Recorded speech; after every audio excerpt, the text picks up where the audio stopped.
Panharmonicon presents a podcast.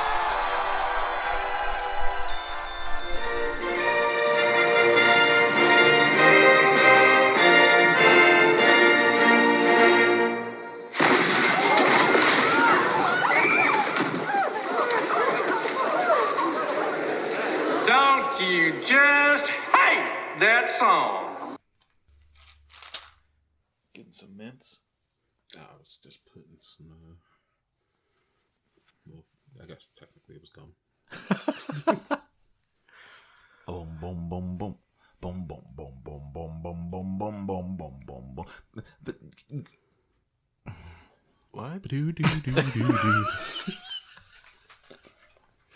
It's something just as a little boy. What am I? Nope. I'm singing the Stevie Wonder version that the Wild Wild West song is based off of. It samples. Yeah. There we go. We're going straight to the Wild Wild West. Going straight to the Wild Wild. Oh, wow, wow.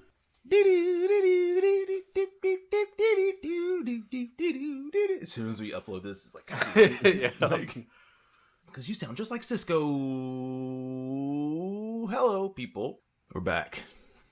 With 52. 52. Mark it. Yes. Yeah, a whole year. Can you believe it? Entire year Wow. of Panharmonicon Studios presents. A movie podcast. Ooh, SEO. Ooh. Yes, sir. 52 episodes. Can you believe it? No. No.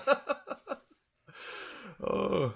I remember when you brought the idea up of wanting to do a podcast talking about movies. And I've always felt that, like, we say we want to do things so often and then we just don't Yeah. do them. Yeah. So I was like, we need to stop, like, finally break that cycle. Yes. And so I remember coming back to you and being like, you know what, let's do it. And then we watched Batman and decided, yep, these will be the movies that we talk about. So we talked about Batman Begins, The Batman, Yeah. Dark Knight Rises, and here we are today, Yeah. a year later. And I guess as a preview, if you want to do your homework, next month we are doing more Batman. More Batman as like the full circle kind of, at least full circle of their first year. Not like we do a full circle and you never hear from us again once we do that. But like, yeah, with the Tim Burton and Joel Schumacher Batman movies. 1989? Yeah, 1989 through 1997. Yes. Is that Batman and Robin? Yeah. Mm-hmm. I will never forget going to see Batman and Robin in theaters and at the Showcase Cinema, like over in Bon Hill. And there used to be at this theater, there was like the pre-movie, like, you know how they have you go into the movie theaters and it's like the AMC, oh, get your movie tickets, what you doing here? Like, yeah. But it was like a roller coaster. That's the best You know what one. I'm talking about? Yes, Yeah. And there was this dude who was like sitting in the row in front of us and he had his arms up in the air and he was like Wow. following around. And at one point, the same guy, he was so excited for this movie. And I'm 8, so I didn't get a chance to talk to him afterwards. He'd be like, how'd you feel about this? But before the movie started, he goes, Batman and Robin, Batman and Robin, Batman and Robin! Like, he was super excited, dude. And he was like maybe mid-20s at Okay. the time. I'm like, oh man, I'm sorry that you seem so excited. And there's no way that you're happy with this. That's 8-year-old you thinking that, or this is you having rewatched? That was... I mean, 8-year-old me realized. Oh, movie that it was not- that. Ooh, Yeah. Oh, okay. really? I actually Yeah. liked that movie coming out of the movie theater. Yeah, I was like, oh, what? Like, I was a bit confused, but it was like it had Arnold in it. Mm-hmm.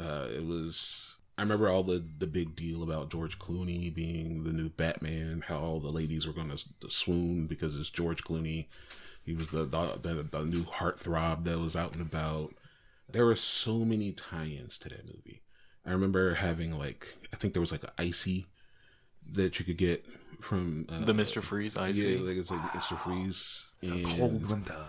All the toys. I remember you could get kid cuisine meals. Wow. That were That's Batman awesome. and Robin inspired. I want to say that there was a Pop-Tart flavor. Really? That was Batman and Robin inspired.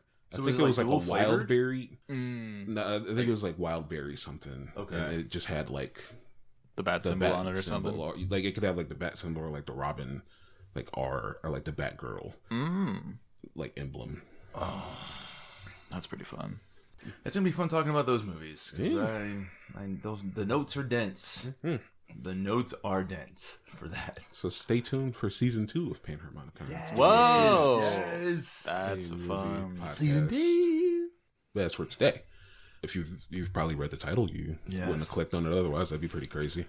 Today is a different flavor of movie. Today is going to be 1999's Wild Wild West, starring Will Smith and Kevin Kline. Mm. But before we get into that, as usual here on Panharmonicon Studios, I always ask the boys, how are we doing? It's usually a little while before we've seen each other, but we saw each other recently. Yeah. Got to hang out outside of work. Yeah. Did some magic. I had some really weird dreams yesterday. After getting home from the typical like training, going and walk and whatnot, I lay down on my couch. I'm like, I'm gonna sleep for like 25 minutes. It ended up being like an hour and a half. But I had this point in this dream, and this is like mid-afternoon, where I'm laying on my couch and like I recognize that I'm on my couch.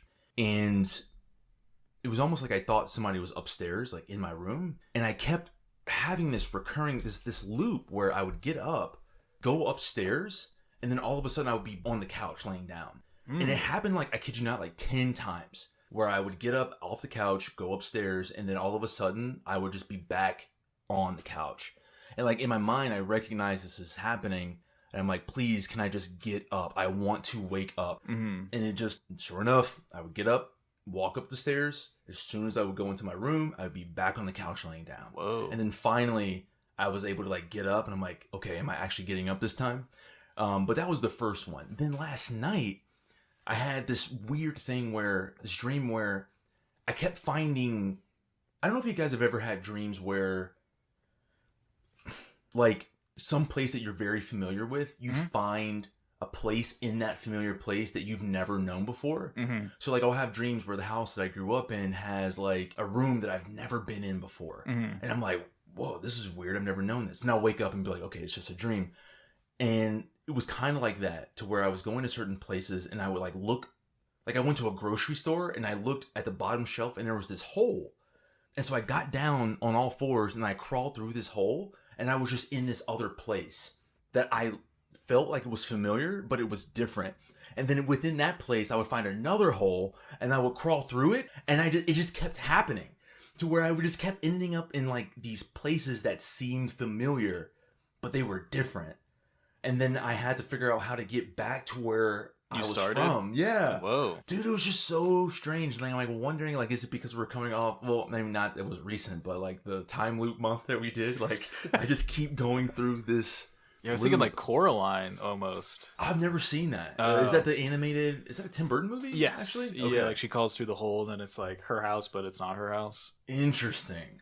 Yeah, it was like, dude, it was so strange. Though. Yeah. So Didn't you strange. have a dream where you were in your like bedroom and you thought someone was knocking on your door? Yeah, that happens a lot. Like, it's like sleep paralysis. Yes, dude, that was it was like very recent where it felt like there was somebody knocking on my door and I needed to get up to go check and see who it is, but I could not move. I just couldn't move, man. And it felt like there was this something coming closer and closer to me. But you guys have never experienced sleep paralysis? Okay. You haven't? I don't think so. Oh, man, you're lucky. That is, I mean, it's it sounds terrifying. yeah, it sounds incredibly It's- ominous. Like, you so badly want to move, but like no matter how much you try to convince your body to get up, you just can't. But it's like you just feel alert though. I don't like it. Yeah, I've had a few sleep paralysis dreams. It's always the same one, like every single time. Whoa. And it's like me laying down. And I think one of the things about me when I am a relatively light sleeper, and I think it's just like, I don't know why, but I tend not to want to sleep in a way that like, I don't know why. Like maybe I think like ninjas. Like you're something defenseless. Like that. Yeah, I don't want to sleep in a way that like someone could like enter the room and get at me like immediately without me being able to like React. do something about it. Yeah. But whenever I'm in that dream, I'm always like in a position where like, say like my head is like toward the door, and I'd rather my feet be toward the door so that I can like at least Kick or something. Yeah, in the midst of trying to get up. And so my head will be towards the door, and I'll start to like hear a couple of footsteps, and then the door will start to open. And I'll know I'm in the dream because I usually sleep with my door like already sort of ajar. So like the door will start to, and you hear like a, even though my door does not creak whatsoever. Yeah. And then as it's like creak, like as you can hear the creak of the door, you'll start to hear this like, Okay.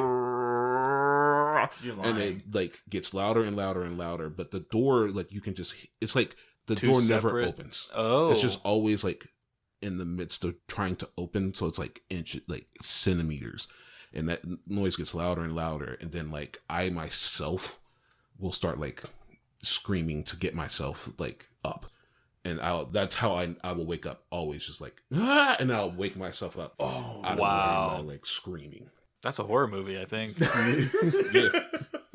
That is terrifying. Yeah. Dude. Yeah. I'm glad I don't have it very often. It Oh, may that's be, good. Like once a year at most. Okay. But I always think like when people are like on Instagram or something making those like videos, like I was recently watching one where it's like if like Ryan Coogler was your sleep paralysis demon, and it's just like some dude like in a silhouette looking like him, and he's just like, yeah, she out of all the people that you could have chosen, you know, you chose me to be your paralysis demon. You know, I'm eternally grateful for that.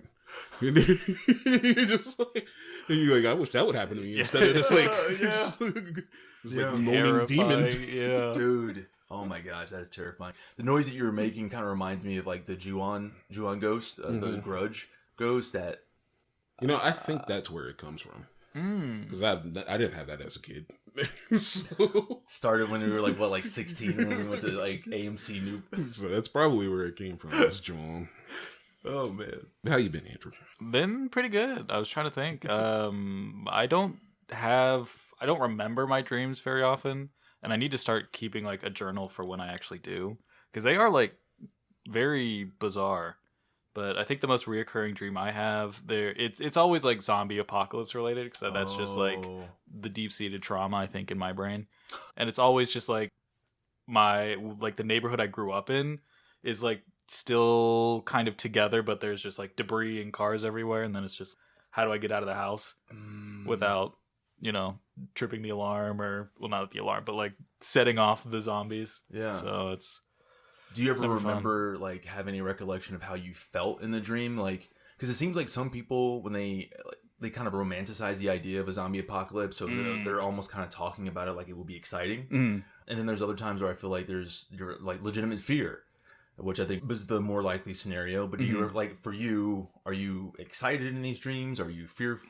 Okay. Definitely fearful. Okay. Yeah. No, it's either, I would say it's either neutral or bad would be the thing, where if it's like neutral, then it's like we've kind of like well, it's just like I guess it's like no reaction would be, I guess, the better thing. Just like I remember one, I don't know how old I was, but the image of like leaning against a car smoking a cigar is like just the thing I remember of like this zombie apocalypse dream. I'm like, why was I into cigars? Like I don't smoke cigars. Yeah, just right. Just trying to understand my own brain is taxing. Oh man, what about you, homie? Well, actually, can bounce back off of both of those things. So there's a game that has taken over my life, and I've been fighting it. It is the most addictive game I've ever played. I don't know why it's so addictive. The game is called Surround Dead. Okay, so it's surrounded, but at an A. At the EDs for dead. Yeah, it's this survival crafting zombie apocalypse game. Came out on it's on Steam. Okay, and I've seen people play it, and I was like, yeah, I'll finally play it, see how it is. And so it's really interesting. It's just it's made by one dude.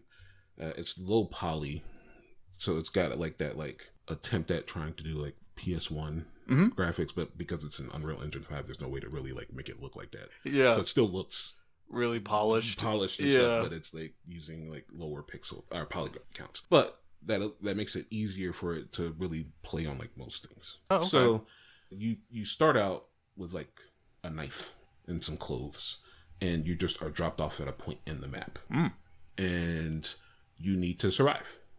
Currently, because it's not like a full release, it's an early access. It doesn't have like all the things like quest, story, or anything like that. It's more sandbox, but there's just so much in it. So like you start to kill zombies. I didn't like.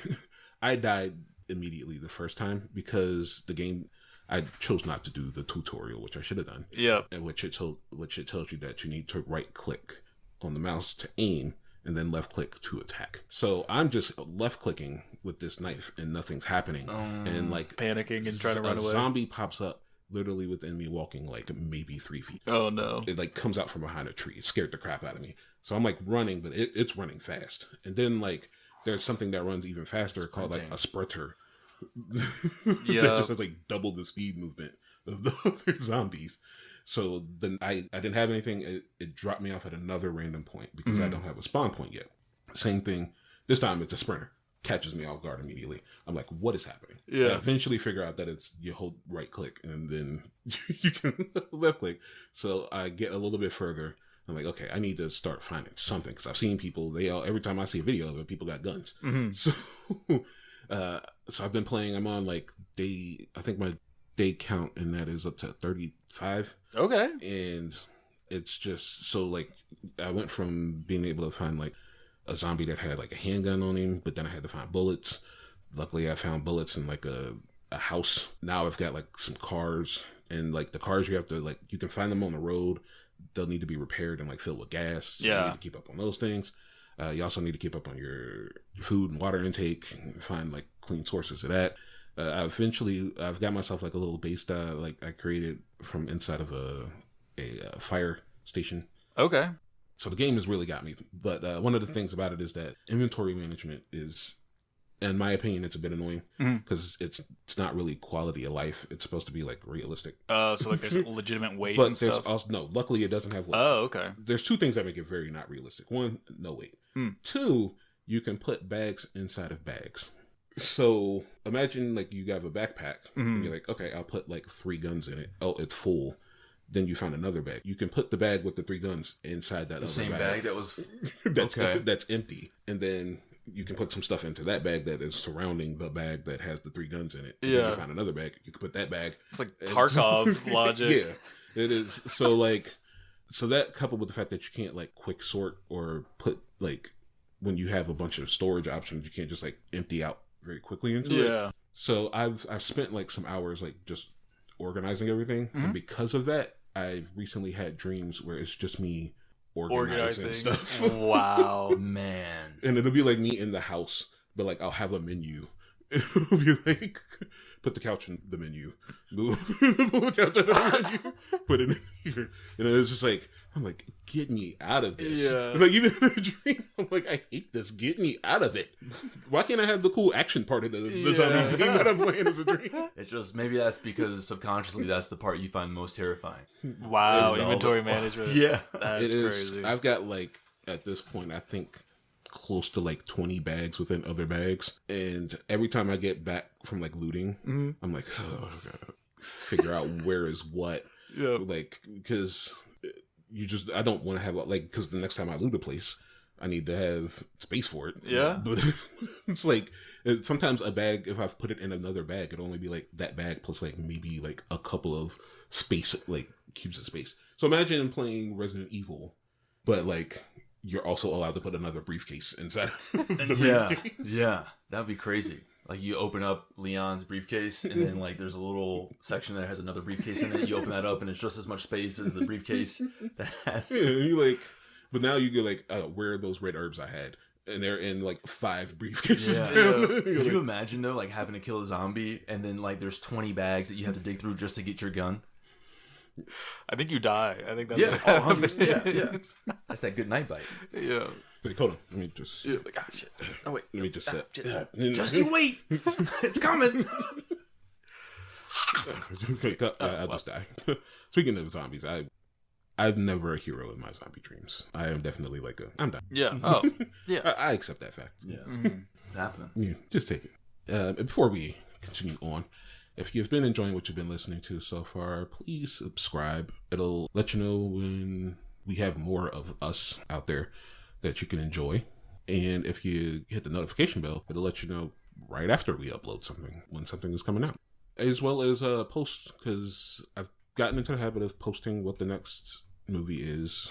Thank you. So it'll give you guys time to watch what we watch, so you can join us on this little movie book club that I enjoy calling our podcast. More community than anything. Not the show, the sense of it. As well, drop a comment. What have you been up to?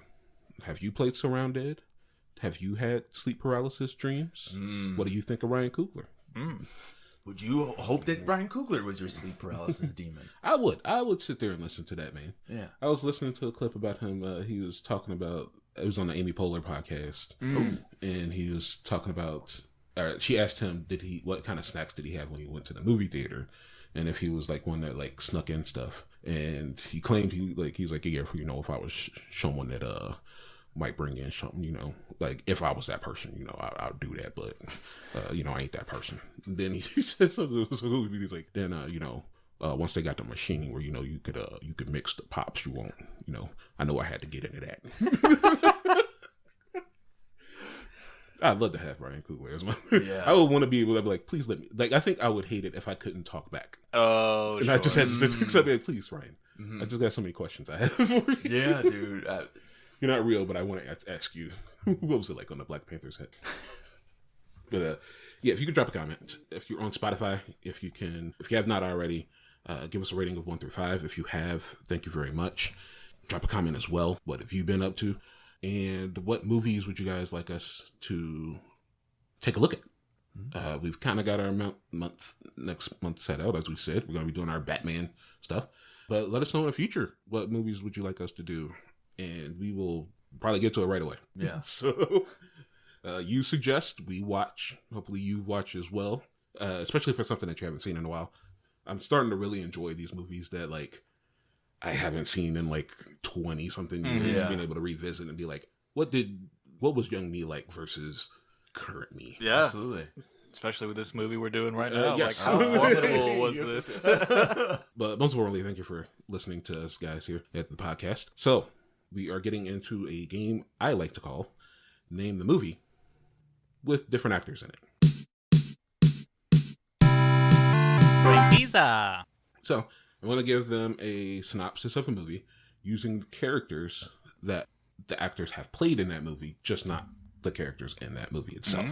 Otherwise, one of these days I'm going to just outright do it and see if you even recognize the name of the characters enough to be like, oh, that's Face Off.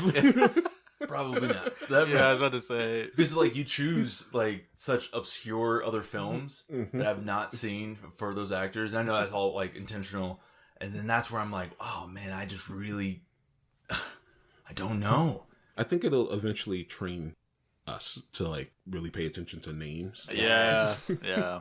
Which I find that fun. And if you're listening and playing along, I hope that that's something that you're picking up as well. So, in today's movie, Larry Daly, Lewis Strauss, Robert Stein, Grover Underwood, and David Stutler are just some dudes who got into a fight they didn't see coming. Lucky that they came out of it sort of better people. They sure did learn some things during the fight. What do you mean that fat dude was Lestat de Lioncourt? What about the fat dude? What do you mean that the fat dude was Lestat de Lioncourt? Lestat. I started the timer, but I don't think I'm even going to need 5 minutes to tell you that. I don't think I can get this. Oh, I thought you had it, dude. I don't even need the time to tell you that it's this. Because I did not recognize any of those names. Me either. So it was 4 dudes? It was 5. 5. Okay, well. Is that 5 including the Leon that nope, just that was a 6th. That was a 6th name. And groups of 5 men. Mm-hmm. Get into a fight that makes them better? Sort of. Oh. Okay. All right. Time period. 2000s. 2000s. Is this a Power Rangers movie? No. Okay. Okay. I wouldn't even know, like, I guess the only one I'd be able to do is maybe 2017. There's no way I could do, like, the Mighty Morphin Power Rangers movies. That's like, who else did they play? Can we get a genre, please? Comedy. The Hangover? Not The Hangover. Oh. I will say that I'm trying to do the French pronunciation of it, but I don't really know it. The last name was Lestat de Lioncourt. De Lioncourt. Who's... What do you mean the fat guy is Lestat? Is that the line you ended on? Mm-hmm. What do you mean that? Okay. They get into a fight. Comedy, a group of guys get into a fight. A group of guys. It's just some dudes, they get into a fight that they don't see coming. The fight itself, they don't see coming. Yeah, they didn't see that coming. Is the whole movie built around the fight? Yes. Remember that this is also supposed to be a bad synopsis of the movie. Right. Yeah. So do you say that because fight may not mean fight in No, this context? fight means fight. It's okay. I'm assuming it's probably just like a really small scene, or maybe it's Like the fight itself is a small scene? maybe it's not part of the bigger picture. Oh boy. I don't know how time passes that quickly, but we're almost about 2 minutes. That makes sense. And I am no closer. Yeah, I'm still trying to think about groups of 5 men in a movie. Yeah. In the early, I guess, 2000s? 2000s. If you want to, you got Lifeline, so if you want a specific year, let me know. Sure, yeah. Please. 2008. You know, the first thing my mind went to was Pineapple Express. I'm like, that's not... It's only 2. Well, I guess... They did come out in 2008, didn't they? Yeah. That was a good summer that we had. That was a crazy summer. The Dark Knight, Pineapple Express. What else came out? That was something... But yeah, oh man. Let me ask you, have you seen this film? Yeah. Has Farron seen this film? Yeah. When I do these ones, I only do movies that I've seen. In order to be able to do the, synopsis. Really? Yes, that's fair. Okay. To explain it poorly. Mm-hmm. Yeah, because honestly, I wasn't sure if you were taking still, what is from the Reddit thread and then changing the name from, okay, Yeah, so because these are fresh. Yeah, they don't put names in there, so... Is it Dodgeball? It is not Dodgeball. Dodgeball was, a few years before that? Oh, yeah, it was 2004. 2008. What comedies? 30 seconds. All right. Any other lifelines? Director? Oh, never mind. Look at his eyes. Yeah. That's so big. I was like, do I know the director of this movie? Ooh, let me look that up real quick. Oh, 10 seconds. Yeah, I was going to say, I think that might be. No. I can't give that to you. That's okay. Yeah. Is it that? Okay, yep, that's it. That's time. Okay. It's so weird. Both of you were inching toward it. Okay. And then you pulled away. So, you said Dodgeball. Mm-hmm. And you named Pineapple Express. and The Hangover. Batman. Batman. And A Hangover. But you didn't name the other big movie in 2008 that we saw, which was Tropic Thunder. Oh my goodness, dude. I didn't know that was 2008. That makes so much sense. Who's the fat guy? Oh, Jack Black? No. So, Larry Daly is Ben Stiller, which is why I could not say who the director was, at Night at the Museum. I've never seen that one. Louis Strauss was Robert Downey Jr.'s character in Oppenheimer. Robert Stein, otherwise known as Jolly Bob Stein, or R.L. Stein, was Jack Black's character in Goosebumps. Grover Underwood was Brandon T. Jackson's character in Percy Jackson. David Stutler was Jade Baruchel's character in The Sorcerer's Apprentice. I was hoping you guys would get the some dudes part, which is why every time you said guy, I said, yeah, they're just some dudes. Mm-hmm. I didn't want to say they were dudes playing dudes disguised as other dudes. Yeah. But, and then lastly, Lestat de Lioncourt is Tom Cruise's character from Interview with the Vampire. I had a feeling you were... Okay. I had a feeling that we weren't gonna get this one now, and we did not make it. Wasn't he... I thought he was... So he was fat and then he got skinny? Was that... No, he was just... Tom Cruise's... Because I just remember him running out of the forest and chucking TiVo or I think the TiVo box at them or something like that. Wait, was he ever on set in that movie? He shows up at one point, but then I always think about the end credits because he's back in the office and dancing. Yeah. Oh man, Anywho, that was tough. Mm-hmm. Yeah, that was tough. There we go. And there you go about paying more attention to movies. Sorry, to names in movies, because I'm pretty sure we saw Oppenheimer together, and I totally did not even. No, Lewis did not. That did not hit at all. And Grover Underwood, I read all of the I was a Percy Jackson kid. That's why you had the facial expression. Okay, that makes sense. And then not understanding that's a blow to my ego. I was like reading it, but I saw you like move. I thought you did it at Robert Stein, which is like I was like maybe they got that one, but then, like then it makes more sense that you did it at Percy Jackson. Yeah. Dang. Well, now we are here for our feature presentation. The last movie in Western Month, which has been a banger of a month. Here with Wild Wild West. Wild Wild West. So, synopsis. When President Ulysses S. Grant learns that diabolical inventor Dr. Arliss Lovelace is planning to assassinate him, he orders Civil War hero James West and U.S. Marshal Artemis Gordon to arrest him. West's trigger-happy personality doesn't always mesh well with that of the thoughtful Gordon, but they manage to work together. And with the help of a mysterious stranger, West and Gordon close in on Lovelace. My synopsis was Jim West, Desperado, Rough Rider. No, you don't want none. None of this. Six gun of this. Brother, running this. So, the movie that rolled trucks of money onto Will Smith's front lawn and prevented him from doing The Matrix. Wild Wild West released June 30th, 1999, with a budget of $170 million. So yeah, they probably did actually roll trucks of money onto his front lawn. And a box office of only $220 million. Split pretty even between domestic and international, 113 to 108 million. Still made money? Probably the biggest movie we've done to have such a poor critic and audience rating over at Rotten Tomatoes. It is 16% critics, 28% audience. Wow. 4.9 out of 10 on IMDb and a 2.3 out of 5 on Letterboxd. So, this movie it made $222 million, but there's no way it was going to actually do well, better than it did. Mm-hmm. In June, just simply because domestically, as we saw domestically, it didn't make its money back. Luckily, it had a big international push. Movies competing with it were Austin Powers, the first one, The Spy Who Shagged Me. Star Wars Episode 1, The Phantom Menace. Wait, isn't that the second Austin I'm sorry, Powers? it's the second one. Okay. International Man of Mystery. Yeah. Austin Powers, Star Wars Episode 1, The Phantom Menace, Disney's Tarzan. Wow. Big Daddy. The Mummy. Oh. So many bangers. And despite coming out months earlier, the movie that actually did beat The Wild Wild West to become the 10th movie of June, Wild Wild West debuted at 11th, was The Matrix. Wow. Oh, yeah. That's a tough year. Yeah. That It's is a tough few months, That's a man. stacked roster. Wow.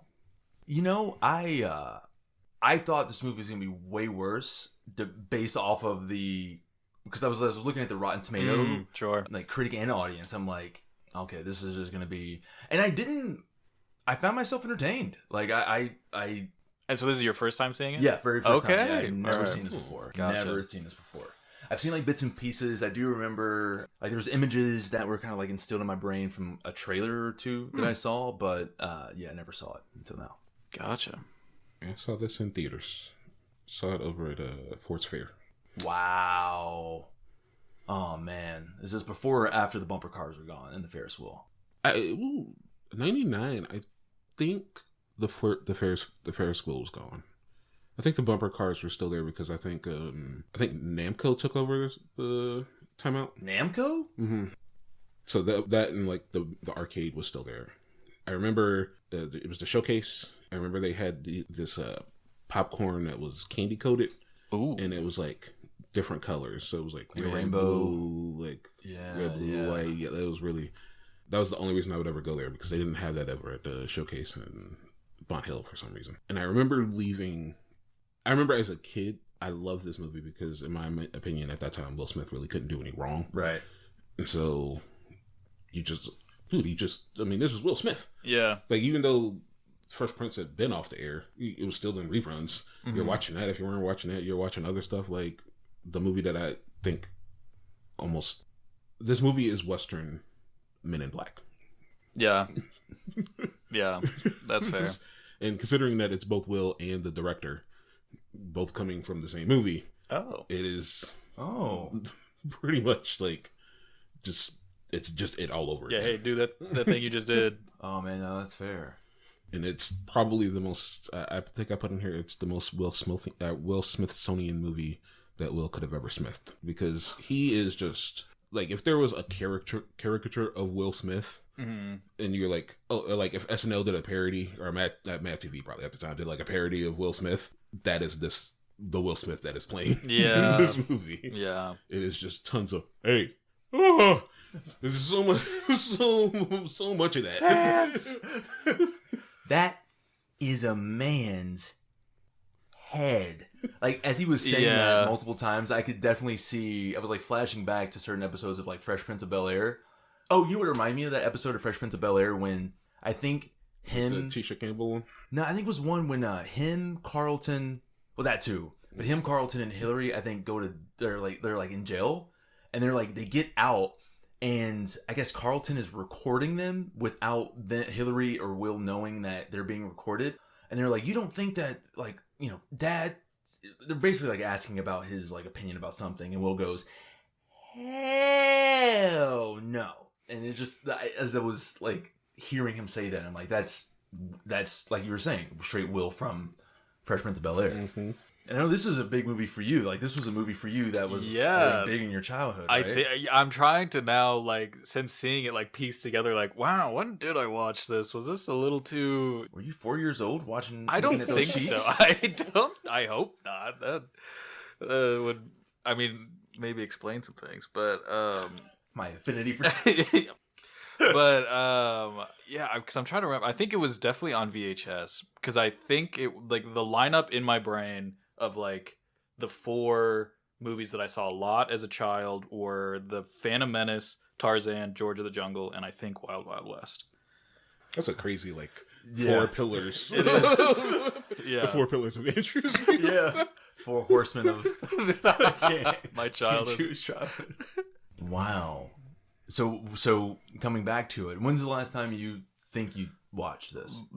As a child, I think. Okay. Yeah, or like maybe 16, 17, I might have been like, hey, I've been listening to this song a lot. Like, let's try to watch the movie. I don't know how I would have had access to it, I think, back then. If we had it on VHS. Was it like a TBS type thing? Like you were watching it? I don't know. On TV? This does feel like a TBS movie. Yeah. I don't know if it maybe, was, but it feels like it's a TBS movie. TNT, so one of those. You just cut a couple scenes for it to be.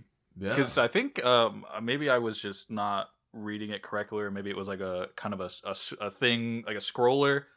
But I swear Prime said it was PG, even though it's PG-13, like anywhere else. So I was like, oh, so...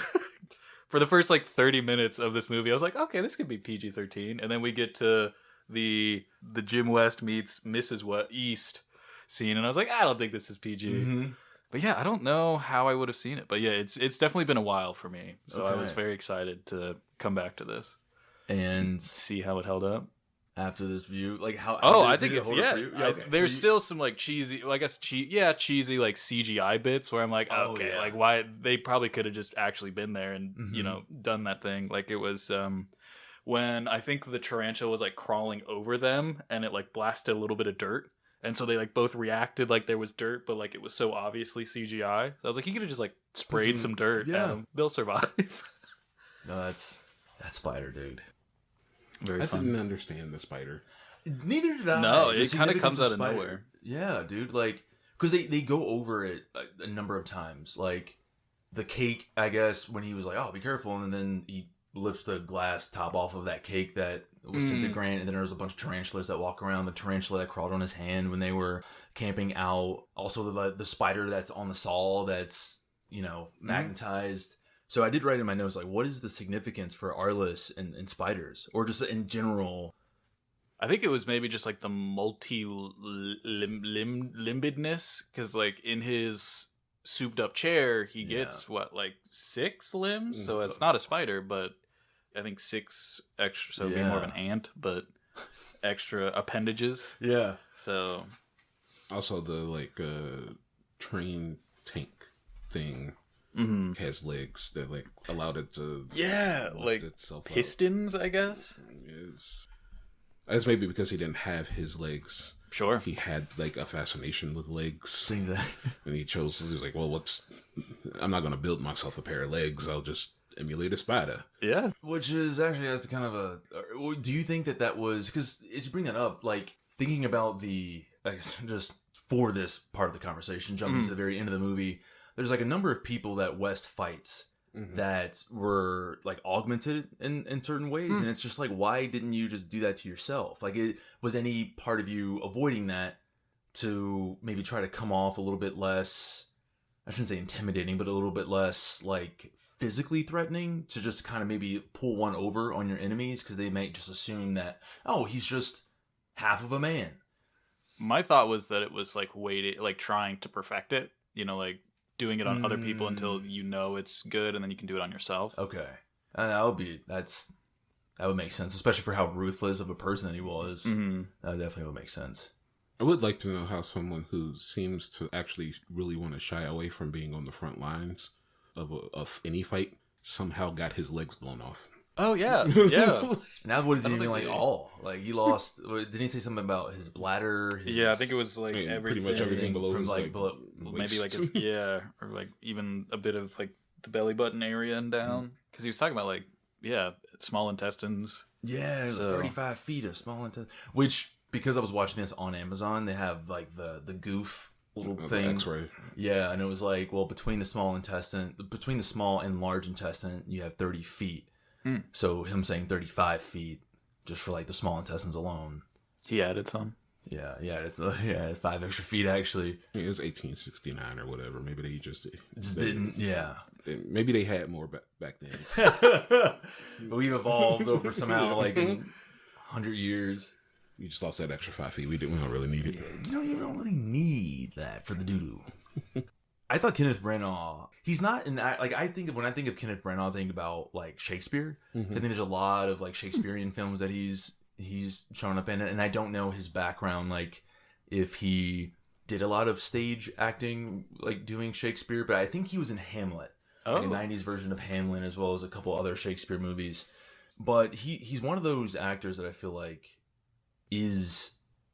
I'm surprised he just doesn't show up more. Like, I'm surprised because he actually is very good at what he does. I really enjoyed seeing him as Arliss. He had me cracking up, especially like I was saying earlier when he came out of that like Abraham Lincoln like paper mache statue. It was just something so funny about the camera zooming in and then his head popping up, and he doesn't like move his head, but it's just his eyes, and he's just like, ooh. He has this very kind of like mischievous look on his face. Yeah, definitely. He was a highlight for me coming back to this movie. Yeah. He chewed out every scene that he was like, he hammed up. Like, the man was a ham sandwich. He reminded me a lot of like Paul Freeman in Power Rangers, the way that like Ivan Ooze just felt like he was just there to have fun. Yeah. And he was like, I'm not really here to act. I'm just like, I'm this character now. Time to have fun. And that was what Kenneth Branagh was, is like Loveless to me. Like, it was just like, you paid me, I'm just here to have fun, but I'm not here to like laze off and fuck around. I'm not phoning it in. Like, you gonna feel this character, but I'm also not like the most serious thing that's happening. And that, when him popping out and like them enacting the concept of Lincoln getting his brains blown out by like using like red and white confetti, streamers or confetti or something like that, and then him like popping out of the shoulders, and then doing a scene switch where everyone's just like, oh, and then like it pops back and none of that stuff is around anymore. And it's just him like, sitting there. You're like, well, what the heck happened to the shoulders? They get away so fast. Very much, what is that? That one table from Mac and Me, like during the dance scene, just magically disappears. Yeah, they had to get that tap dancing in. Man. He was like, get this out of here.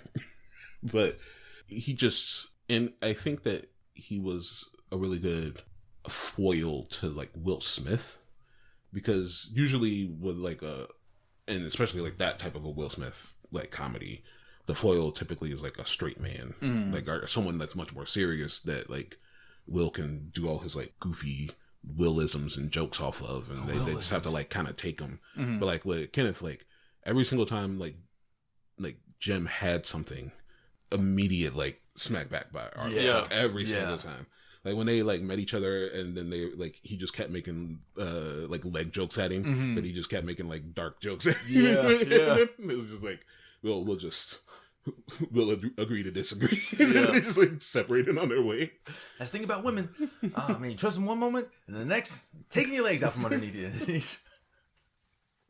And it happened a couple times, right? I feel like even towards the end of the movie, they had that back and forth again of just, like you were saying, throwing the dark jokes out, and then him being, commenting on his disablement. But this is I'm not going to say it's a good movie, but it was definitely very, very entertaining.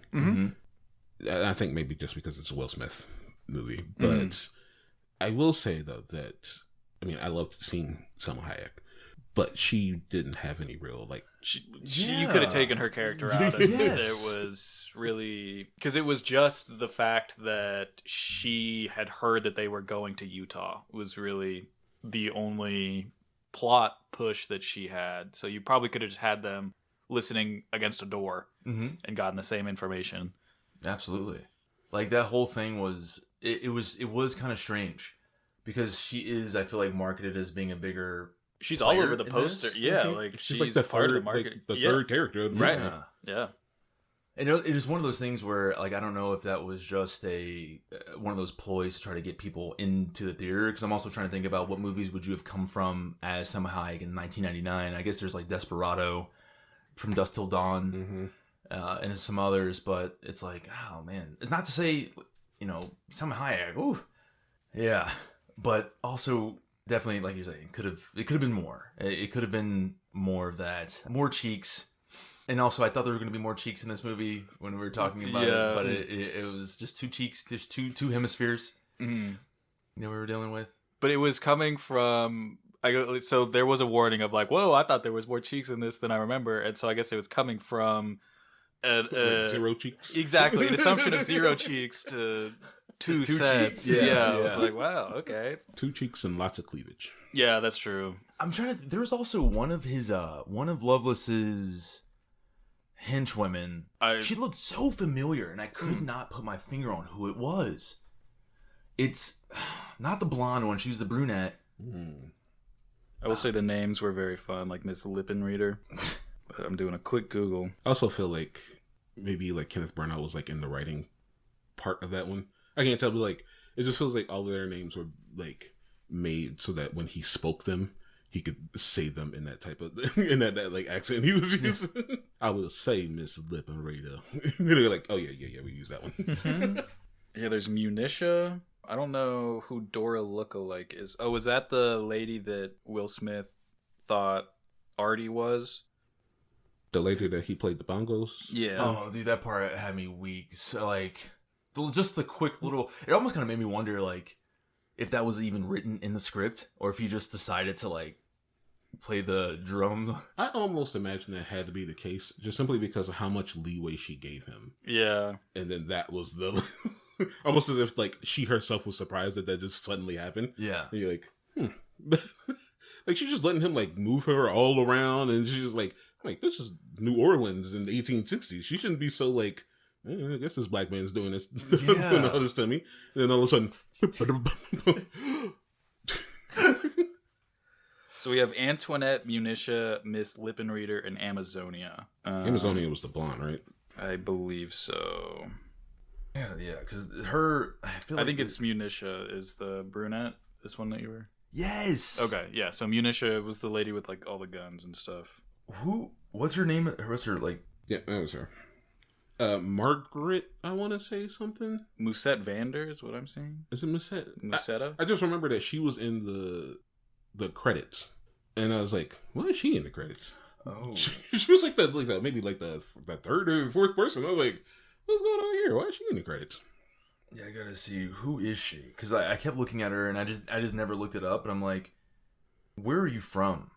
Oh my gosh, Sindel. That's why. From World Cup Annihilation. Good grief. I struck that one from the... As soon as you came out of the theater as a kid, you're like wiping clean, like you just Men in Black yourself. Which, speaking of the comparison you drew there, I think that's very accurate. And I do always find it very interesting in movies like that, where it's old-timey, but like they have these anachronisms where it's not like necessarily that they're pulling technology from the future, but they're finding this archaic way to do like more modern technology, or even do something that like we can't even do today, like with the whole head thing, and then he like puts the light at the back of his head and it projects onto the screen, and then Will Smith puts the glasses on. Like, that's very interesting. Okay, and also speaking of like how you were saying earlier about like they were using somehow kind of as a vehicle to get them to like Utah. Well, I guess she was using them like to get herself literally as a vehicle, but like that was her whole reason for being there, other than just being like eye candy. That the head scene, like that scene was almost not needed. I feel like they did it just because they wanted to like add jokes. And probably like because it's very almost kind of reminiscent of like when Will first comes down to the Men in Black department and he like sees like all the little alien things happening. But in this case, it was like Ulysses S. Grant gave them intel that they needed to go to New Orleans, so the train's headed toward New Orleans. All of a sudden, Gordon says, "Well, hold on now, let's figure out where we need to go." Because it may not be New Orleans. So you're thinking to yourself, "Oh, so it's not going to be New Orleans." And so we go through this whole head thing. And then it's New Orleans. But it's a costume party. We wouldn't have known that. That's the only thing that it gave that could easily have been Ulysses S. Grant, a.k.a. also Kevin Kline, coming up and saying, "Oh, boys, it looks like you need to go to a costume party down at New or just Orleans. have like Here's the invitation that one of our spies got." Because apparently, like, and the train conductor was... A U.S. Marshal. Yeah, the whole time. So he could have just been like, "Hey guys, I heard something in the network or whatever." No, they wanted to do the head, which I mean, like, it's steampunk. I get it. Sure, you want to be able to like do like weird, goofy things like that. The only thing I do dislike is the fact that, and I get it because they had to do it on such short notice. The fact that all of these steampunky things happen, but then like the flying contraption just is his bike, kind of a kite. A kite. Especially when you show like that there's a wasp and then he's got this tarantula, you'd want there to be like now just a mechanical like add some flapping wings.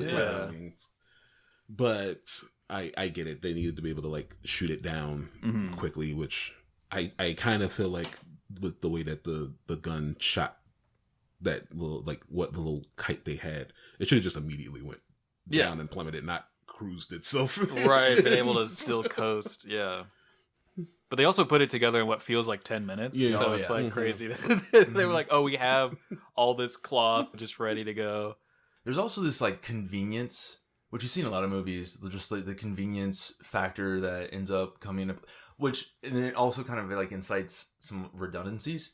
Because even though it's small, like it's kind of awkward to me that there's this they get captured from the, and also, sorry to go off on this tangent already, but it felt like an awkward transition to me when Selma Hayek uses that billiard ball and then there's the sleep gas and they both get knocked out, and then the camera just like fades and then it's them waking up with the things on their head.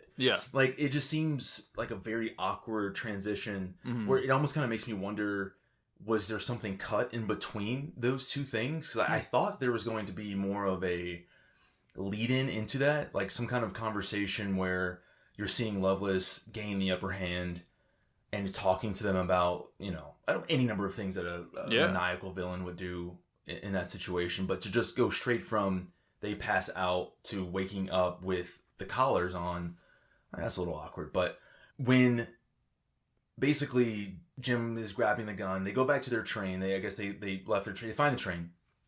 He goes, gets all the guns, and he's like, "Hey, we don't have time to build this contraption that you're talking about." Go over to the spider. He gets shot, falls down, goes then back to the train to realize that none of the guns are there. It just seems like... it's kind of sloppy, There's a lot of, like, just that part, I feel like they could have just taken all of that and just thrown that out. Because it felt like they were padding for time.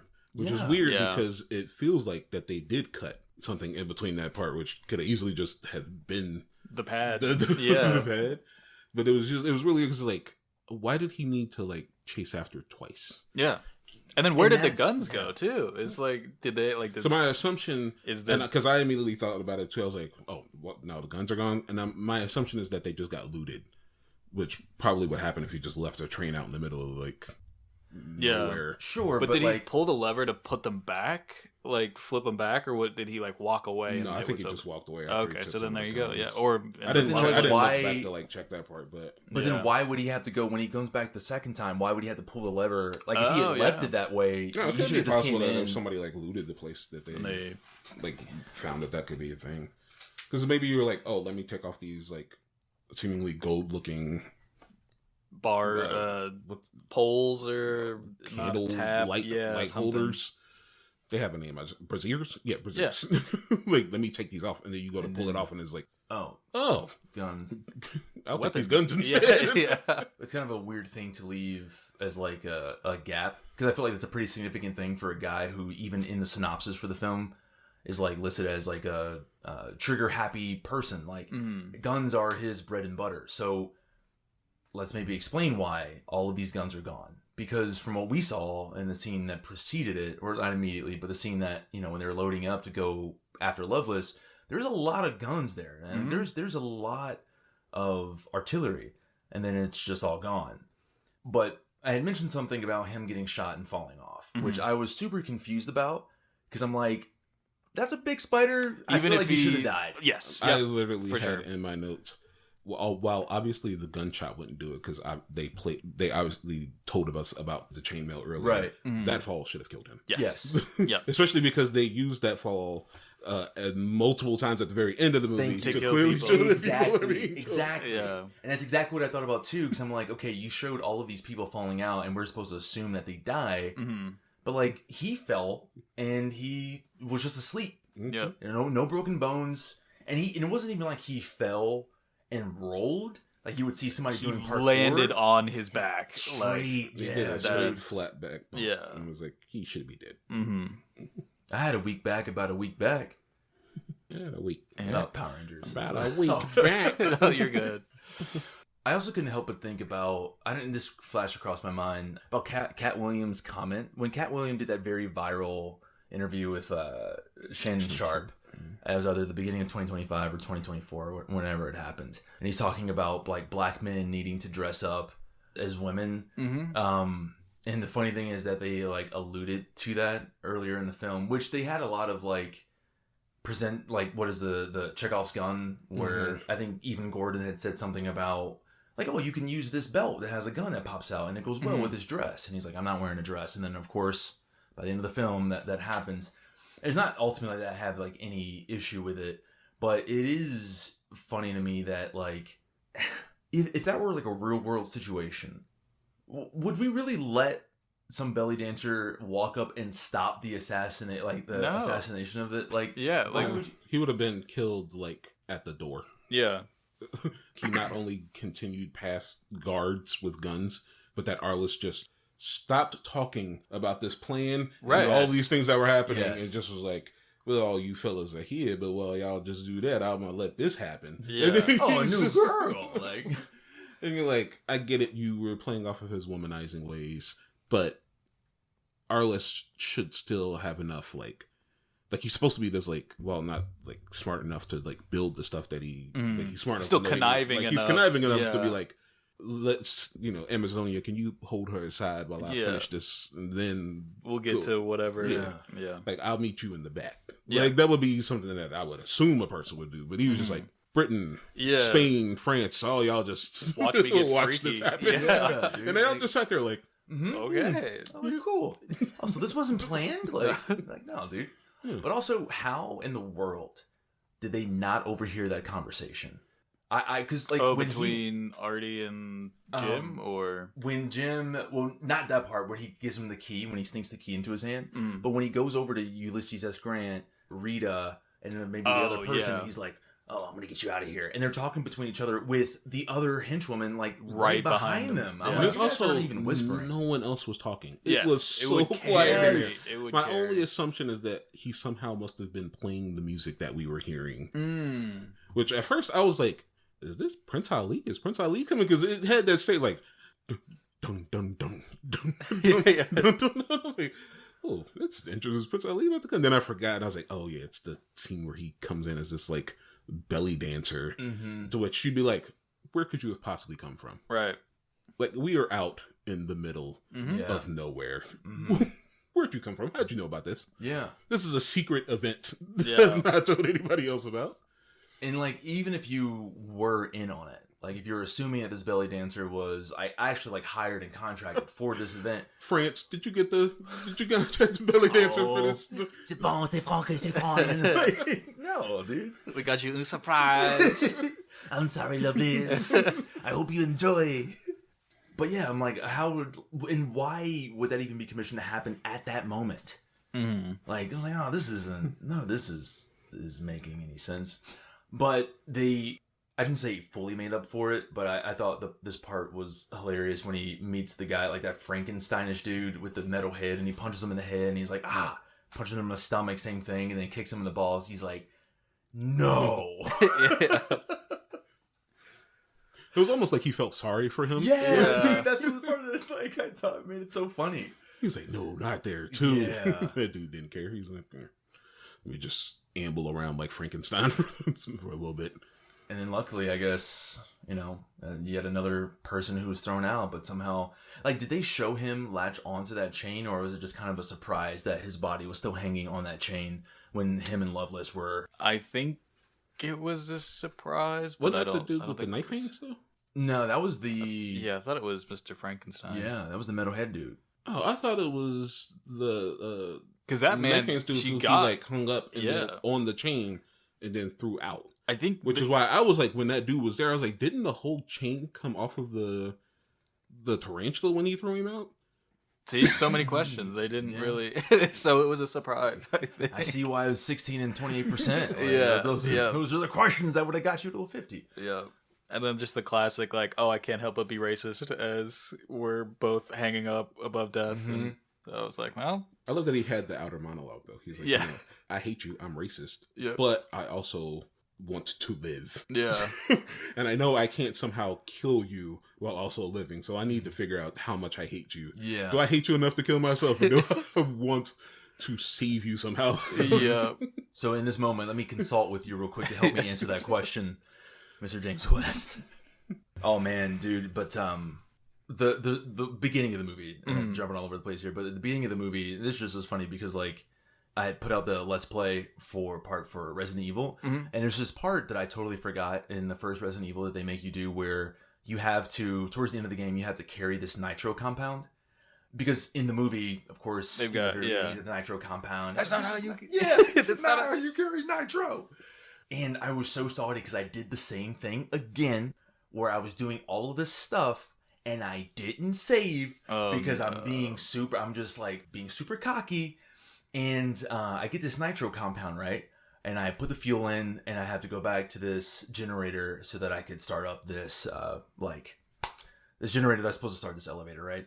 And there's literally a note as I put this in my inventory that says, running, Do not run. do not run. And I immediately forgot, dude. And so I come out of the door and just full Charlie's Angels, full throttle on that joystick.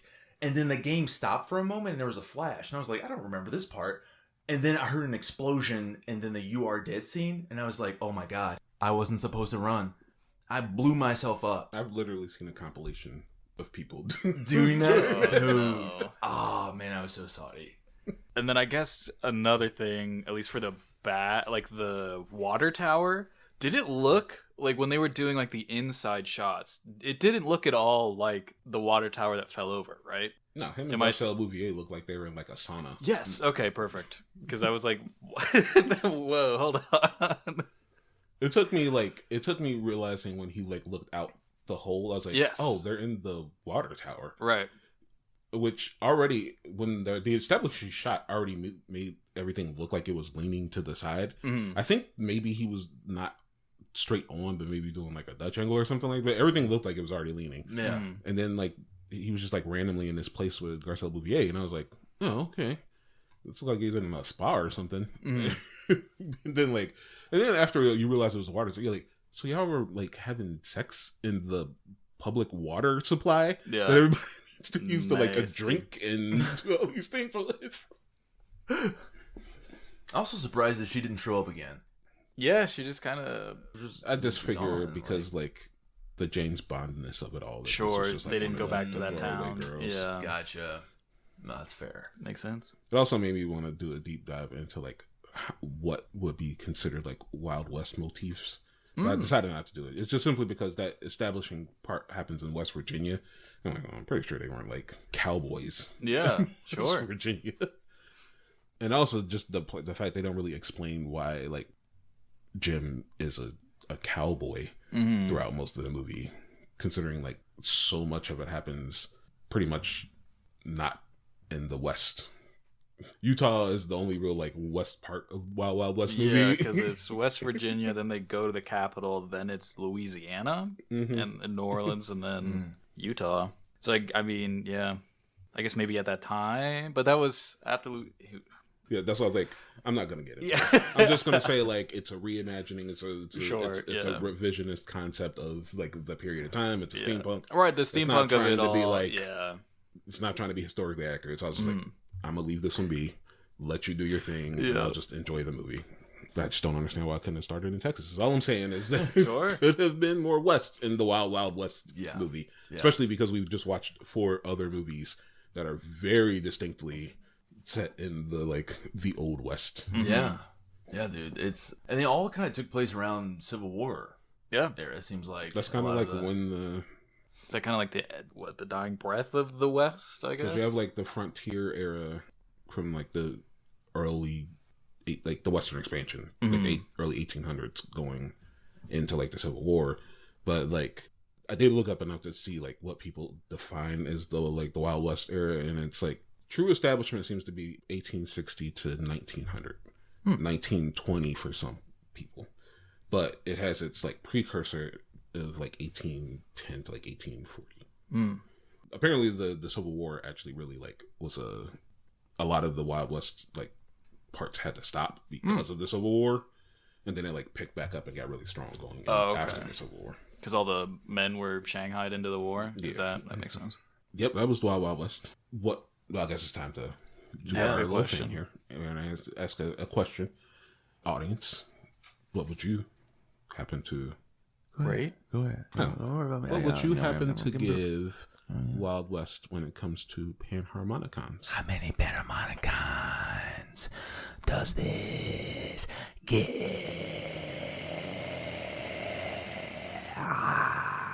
I want to eat your brains. But tell me, how many Panharmonicons does it get first before I eat your brains and then I'm going to eat it? That's way different than the song. Yeah. I'm was also almost like gonna a apologize vampire. to those with like headphones. And me later when I have to edit this. Sorry, Andrew. I love you. I hope you know. I love you too. You gotta say like you can say a little bit more. Hey, this is like some I spite love in there. There you, you go. dude. How many Panharmonicons? And how many Panharmonicons does it get? Yeah, I could start. I'll give it a 4. Like it's still Okay. it's still held up, but like we've kind of talked about, there was definitely some big misses that I can see why people rated it so low, but it held up for me. You know, I think Nice. it definitely. I don't know if it's gonna be something I go back to watching so frequently, but it's nice to revisit it a little bit just for my own personal history. Yeah. And if you do, will you also be adding George of the Jungle, Phantom Menace, and Maybe. Back- I mean, I was Back to back to back. the 4 pillars? What about you, Dame? So I enjoyed Will. I enjoyed Kevin Kline. I thought that he did a really good job of kind of playing to Will while also being his own person. But I do feel that Will ultimately does outshine him. And I think the script itself really pulls away from Artemis more than it really should. I mean, Salma Hayek was there. She was gorgeous, but she didn't really serve a purpose, which I did dislike, because I do feel that the movie could have used like a third capable character. And Sure. if it was going to be anyone, it could have been Selma. I loved Kit Branagh. Like I said it before, I really enjoyed him in this movie. The movie was fun. However, that being said, I am going to give this 2 out of 5 Panharmonicons. Yeah. It is a movie that, while it's good that I saw it, I don't think I'm going to be seeing it again.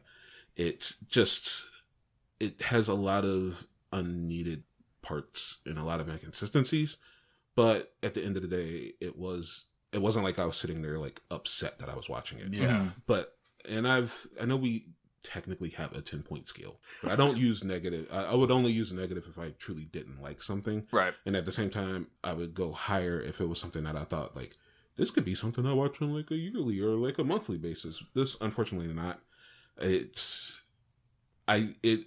think the 16% is not good. I think it is higher than that. Yeah. Even though I just barely made it higher than that. Made it to 20%, I guess. Or 40 if you're thinking it in tens. But, yeah, 2 out of 5, I think, is what I would give it. Nice. I actually was doing a 2 out of 5 as well.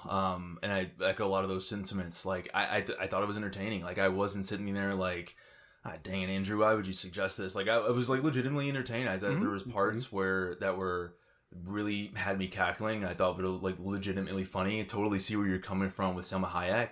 Because even to your point, like in the third act, when they're on the spider and he's fighting Mr. Metal Frankenstein dude, and he like short circuits, I thought she was going to be standing behind him, like having electrocuted him, and I didn't see anyone there. It just seemed like it was a matter of convenience, and I was like, that's weird.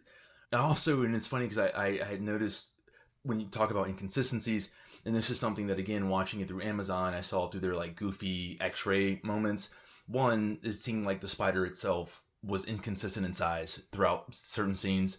Two, when he finds that belt buckle that has the gun in it, and he sees that the one bullet, before I even saw this in the X-ray, I said, that bullet looks like it's too big for the gun. And in the X-ray, it was like, it's too big for the gun. Like, it just wouldn't fit. And so I'm like, oh, that's funny. Again, thought it was entertaining, and I am shocked that even with the audience score, it like both seem, I guess I can see how, because critics usually are typically pretty harsh. 16% seems like extremely harsh, and even from an audience perspective, especially when you're looking at a film from like the late 90s with Will Smith, when it's kind of like prime Will, especially like you were mentioning earlier, coming off of Fresh Prince. I'm surprised at how low the rating was. Because there are some other movies that I've seen that have been absolute garbage, and in my personal opinion, that have rated way higher than that. And I'm like, okay, I don't know how you got there, but you did. Like, I'm pretty sure like Suicide Squad has a much higher rating, and I'm like, that movie is ass if ass was ass ever in my mind. That movie is so trash to me. Sorry for anybody who really loves Suicide Squad. Not a fan.